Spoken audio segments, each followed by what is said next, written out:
नगर निगम के वार्ड क्रमांक 30 स्थित अल्लाह रक्का मस्जिद में विवाद गहराता जा रहा है। वक्फ बोर्ड द्वारा नियुक्त मौजूदा अध्यक्ष अनवरुल हक पर अब पूर्व अध्यक्ष गुल मोहम्मद ने गंभीर आरोप लगाते हुए बड़ा पलटवार किया है। रविवार को आयोजित प्रेस वार्ता में गुल मोहम्मद ने कहा कि मौजूदा अध्यक्ष और उनके परिवार की नजर मस्जिद की कीमती दान में मिली जमीन पर है। उन्होंने आरोप लगाया कि पहले से शहर में महंगी संपत्ति होने के बावजूद गलत जानकारी देकर पूरे परिवार का नाम बीपीएल सूची में दर्ज कराया गया। गुल मोहम्मद के अनुसार जब इस मामले की शिकायत नगर निगम में की गई तो जांच शुरू हुई और अधिकारियों ने बीपीएल सूची से नाम हटाने की कार्रवाई भी शुरू कर दी। इसी के बाद रंजिश में वर्तमान अध्यक्ष ने उन पर मस्जिद के पैसे हड़पने के आरोप लगाए।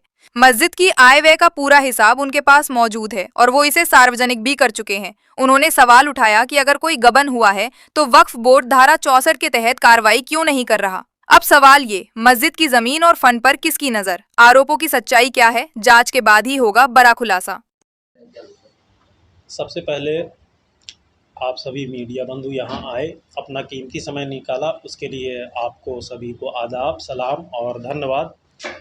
दिनांक 7/4/2026 को सोशल मीडिया के माध्यम से मुझे ज्ञात हुआ कि अनवारुल हक पिता असगर अली एवं रईस अंसारी पिता अख्तर अंसारी के द्वारा मेरे व मेरे परिवार के ऊपर अमर्यादित भाषा का इस्तेमाल करते हुए मुझ पर बगैर तथ्य व साक्ष्य के मस्जिद अल्लाह रखा चिकान टोला रीवा मध्य प्रदेश की 50 लाख रुपए गबन करने के झूठे व गंभीर आरोप लगाए गए।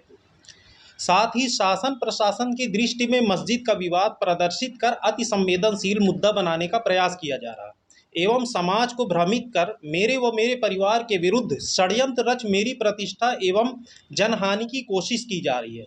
जबकि सत्यता यह है कि अनवारुल हक एवं उनके भाई पाले खान लोभ प्रतिशोध की भावना लिए हुए मस्जिद को सुरक्षा कवच बनाकर अपनी करतूतों को छिपाने का भरपूर प्रयास कर रहे हैं, परंतु सफलता उनके हाथ नहीं लगी। अनवारुल हक व उनके भाई पाले खान वर्तमान समय में भूमि धन से संपन्न है, जिनमें आंशिक जानकारी के अनुसार नगर निगम के गांधी कॉम्प्लेक्स में अनवारुल हक की दुकान है, बुढ़ाई बाजार में दुकान है, अवैध गोमती काउंटर जो अतिक्रमण में है, और अनवारुल हक की पत्नी सलमा बेगम के नाम से बाण सागर पोखरी में 3200 स्क्वायर फीट का प्लाट है, जिसका खसरा नंबर 742/29/319, जिसकी आज की डेट में अनुमानित कीमत लगभग 50 लाख रुपए है।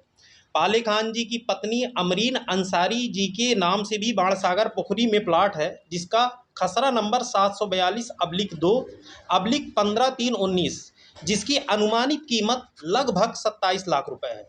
उक्त पाले खान की भूमि सिलपरा, जिसका खसरा नंबर 255/2 भूखंड नंबर 15/2/63 है। अनवारुल हक जी के पास एक संदिग्ध 2 पहिया वाहन भी है, एक्टिवा सफ़ेद कलर की, जो कि एक जांच का विषय है, जिसमें वो बगैर नंबर प्लेट की गाड़ी है। साथ ही चिकान टोला में जिस भवन पर यह निवास करते हैं, उस भवन के दस्तावेज जब खंगाले गए तो भवन के दस्तावेज संदिग्ध पाए गए, जिसमें 2 तरह के सजरे हैं। एक सजरा अकबर वलदोस्त के वंश से चलता है और एक सजरा जो इन्होंने मोहम्मद रईस के द्वारा मुझसे बनवाया गया है, वह खसरा जो है तो दूसरे पिता के नाम से है, तो जो कि वो घर भी संदिग्ध परिस्थितियों में नजर आता है। अब दिलचस्प और हैरान करने वाली बात यह है कि इतना होते हुए, 1 करोड़पति होते हुए, इनके नाम से बीपीएल कार्ड बना हुआ था। बीपीएल सर्वे क्रमांक इनका था 5398।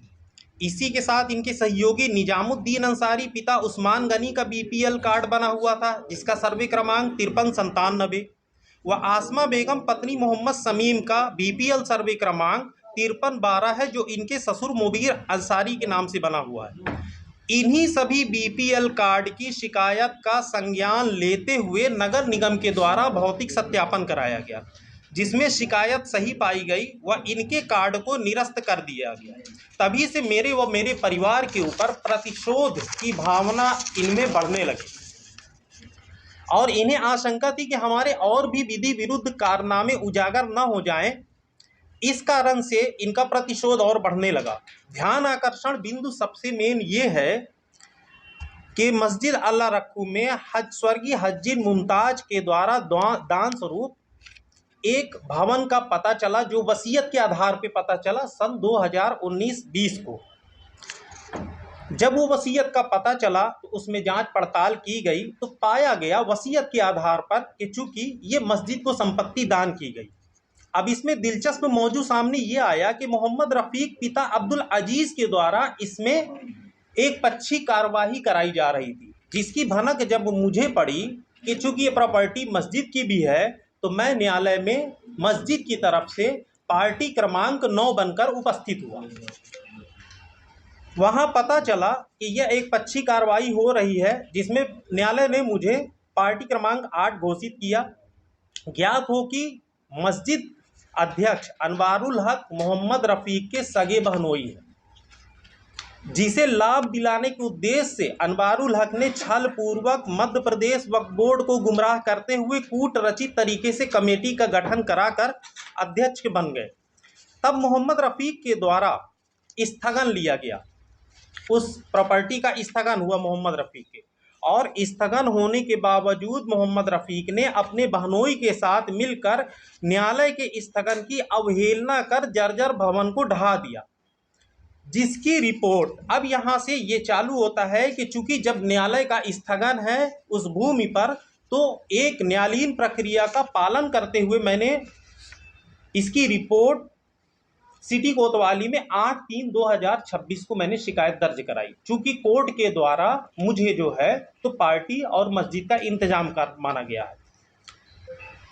अब जब ये प्रकरण दर्ज हुआ तो इससे इनके अंदर एक और खींच पैदा हुई कि इसने रिपोर्ट कर दिया, ऐसा कर दिया, वैसा कर दिया। इससे ये और आक्रोशित हो उठे। अनवारुल हक के विरुद्ध जुआ खेलने के 2 प्रकरण थाना सिटी कोतवाली में पंजीबद्ध है। एक प्रकरण में माननीय न्यायालय के द्वारा सन 2012 में इन्हें जुआ एक्ट के तहत दंडित किया जा चुका है, और वक्फ अधिनियम 1995 एक्ट के तहत जुए के अपराध में न्यायालय द्वारा दंडित किया गया व्यक्ति वक्फ की किसी भी समिति या सदस्य या मस्जिद का अध्यक्ष बनने की योग्यता नहीं रखता। मस्जिद कमेटी के गठन की प्रारंभिक प्रक्रिया जो होती है श्रीमान, तो थाने से वेरिफिकेशन कराना पड़ता है, जो नहीं कराया गया। साथ ही वक्फ बोर्ड को दिए जाने वाले शपथ पत्र के प्रारूप में कंडिका 6.4 और कंडिका 6.5 का उल्लंघन किया गया। इन्हीं सारे कृत्यों की शिकायत मोहल्ले वासियों के द्वारा मध्य प्रदेश वक्फ बोर्ड भोपाल से की गई। इसी तरह मोहम्मद रईस अंसारी व उनके परिवार के द्वारा शासन की महत्वाकांक्षी योजना का लाभ लिया जा रहा है। अब श्रीमान, गौर करने वाली बात यह है कि इन्होंने मुझ पर जो आरोप लगाया मस्जिद के बारे में, चूंकि समाज में ये बात गई तो मेरा ये दायित्व बनता है कि 50 लाख की गबन का आरोप जो मेरे ऊपर लगाया गया तो उसको मैं समाज को बताऊं। आपको मैं बताना चाहूँगा कि मस्जिद अल्लाह रखू चिकान टोला, जिसमें हमारे मोहल्ले के भी कुछ पत्रकार बंधु हैं, एक छोटी सी मस्जिद है जिसका रकबा 872 स्क्वायर फीट है, और उस 872 स्क्वायर फीट रकबे में मस्जिद वक्फ बोर्ड के गजट के अनुसार 8 कोठे दर्शाए गए हैं, जो गजट कहता है। लेकिन उसको वर्तमान समय में एक छोटी छोटी दुकानों का स्वरूप दे दिया गया। दुकानें भी श्रीमान आपके सामने हैं, यही हैं। आप कोई भी और समाज का कोई भी जाके उन दुकानों को देख सकता है कि वो दुकानें किस हालत में हैं। 3 दुकानें शेड की दुकानें हैं जो छोटी छोटी हैं, 3 दुकानें 6x6 की है, 1 दुकानें 5x4 की लगभग, और एक में इस्तिंजा खाना जिसे हम टॉयलेट कहते हैं वो बना है। 3 सेट की दुकान का मैं वर्तमान अभी बता रहा हूँ। वर्तमान किराया 3 सेट की दुकानों का 1500 रुपये प्रति दुकान किराया है, जिसका किराया होता है 4500 रुपये 3 दुकान का। 6x6 की 3 दुकान है जिनका अनुमानित किराया मैं आज की डेट में लगा रहा हूं, तो 3 दुकानों का किराया हो गया आपका 9000 रुपये। 6 दुकानें ये हो गई। 5 मस्जिद का जो चंदा आता है जुमे का चंदा मैं 1500 रुपये लगा के वो कर रहा हूँ आज के परिवेश में, तो जो 6000 रुपये चंदा बनता है। कुल टोटल मैंने कीमत किया तो 21000 रुपये श्रीमान टोटल मस्जिद की आमद आ रही है। अब इसमें खर्च भी आप देख लीजिए, खर्च क्या था। खर्च 13,000 रुपये वर्तमान समय पेश इमाम को देते हैं, 5,000 रुपये वर्तमान समय में मस्जिद को देते हैं। मस्जिद में 6 AC लगभग लगी हुई हैं, 3 2 5 5 AC, 5 AC लगी हैं। अब उसका लाइट का बिल भी आप अनुमानित लगा लीजिए, जो अगर आप 3,000 लगाते हैं तो 13 5 18 3 21,000 रुपये इस पे ख़त्म हो गए। फिर उसके बाद समरसीबल पंप था, रमज़ान में पेंटिंग होती है, पेंटिंग का किराया लगभग 60 से 70,000 या 80,000 रुपये। जिन दुकानदार से मैं पेंट का सामान लेता था वो भोला अग्रवाल जी हैं, वो भी मौजूद हैं। मस्जिद के किरायादार भी आज मौजूद हैं। तो ये हो गया जो वक्फ की मस्जिद है उसका। अब ये एक विषय ये पैदा, उसका किराया कहाँ गया? तो श्रीमान, हमें 2019-20 में पता चला, न्यायालय में हमने जो है तो पार्टी, हम न्यायालय में बने, और आप सभी को ज्ञात है कि 2020 से लगभग 2023 तक लॉकडाउन की परिस्थिति थी।